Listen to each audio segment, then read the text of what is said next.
You ever see someone push a heavy box up a ramp and wonder what's really keeping it from sliding right back down? Or, when you pour sand and it makes that perfect little cone? Well, that's not just a coincidence, it's physics. And today, we're going to get into the hidden battle of forces that decides the exact tipping point where something starts to slide. Okay, let's get right into it. To really get a handle on this tug-of-war, we first need to set the stage for this unseen battle. Okay, so forget the car for a minute. Let's make this way simpler. Just imagine a little block sitting on a flat board, right? Nothing's going on. But the second we start to tilt that board, that's when the battle kicks off. So to really get what's going on, the best way to picture it is as a constant, invisible tug-of-war. On any slope surface, you've got two main competitors, and they're pulling in completely opposite directions. So on one side, you've got the pull. That's basically gravity trying to yank the block down the slope. And the steeper you make the slope, the stronger that pull gets. But fighting back, that's the grip. And this is what physicists call static friction.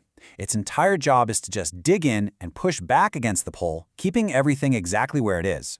You know, static friction is actually a pretty smart force. People call it a copycat force because it's so adaptive.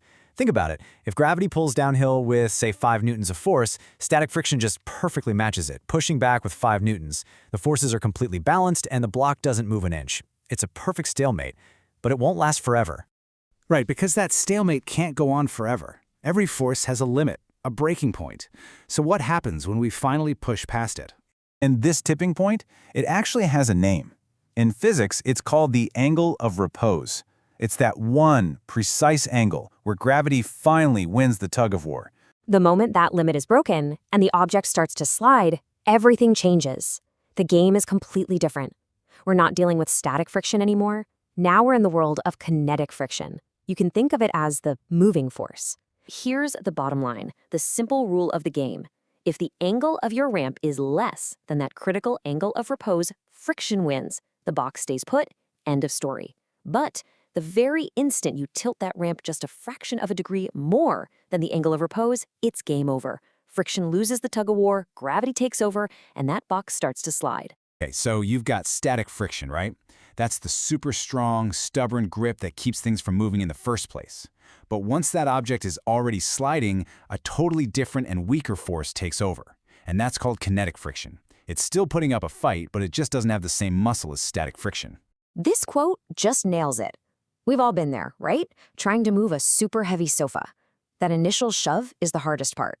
That's you fighting against the absolute maximum power of static friction. But once you finally get it moving, it gets a little bit easier to keep it going.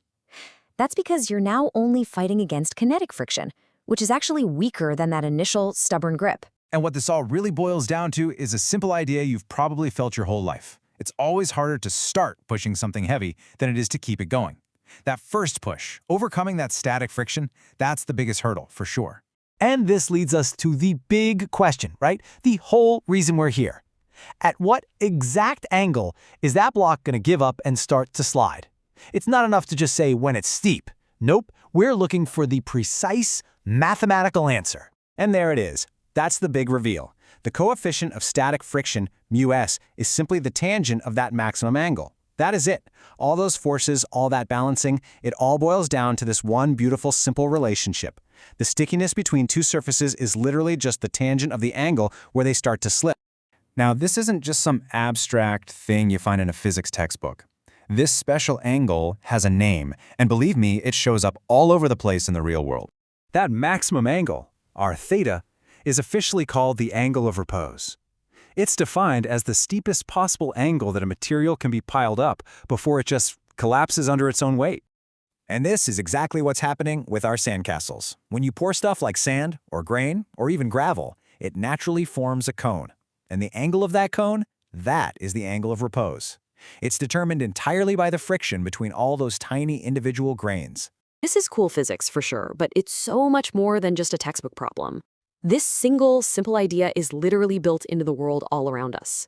Understanding this tipping point is exactly how engineers build things that work, and maybe more importantly, things that keep us safe. Seriously, just think about it for a second. The design of roads on hills? Check. Huge, powerful construction machines? You bet. Even something as simple as the anti-slip material on a surface, all of it comes back to engineers knowing exactly where that tipping point is. So let's talk about vehicle safety. You ever drive up a mountain and wonder why the road snakes back and forth with all those switchbacks? Why not just build it straight up? It's not to make the drive longer, I promise. It's a direct application of physics. Engineers have to keep the angle of that road way, way below the angle of repose for a car's tires on pavement. Okay, so now let's flip that idea on its head. What if you want something to slide?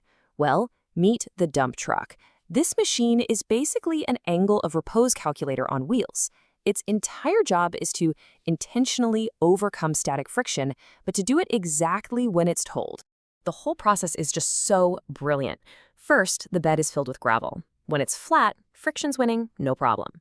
Then the hydraulic lift starts to slowly, steadily tilt the bed up, increasing that angle. And finally, the second that angle ticks past the specific angle of repose for gravel on steel, bam, friction gives up, gravity wins, and the entire load slides right out. It's physics on command. So once you see this principle, you start seeing it absolutely everywhere. It's not just some abstract concept. It's a fundamental rule that shapes the world we live in. This is where all that physics becomes actual life-saving engineering. See, the static friction between your car's tires and the road, that grip, is designed to be way, way stronger than gravity's pull on pretty much any legal road. Engineers know exactly what that angle of repose is for tires on pavement, and they build roads to stay well below that tipping point, even when it's wet. And it's not all serious stuff. Think about a playground slide. It's engineered to be just steep enough for gravity to win against kinetic friction, so you slide down, but not so steep that you launch off the end. And understanding this is so important. Engineers have to know this to build stable slopes for roads. Geologists use it to figure out how likely a hillside is to turn into a landslide. And for skiers and mountaineers, knowing the angle of repose of a snowpack can literally be the difference between life and death when you're talking about avalanches. So you see this invisible tug of war? It's not just some abstract thing from a physics textbook.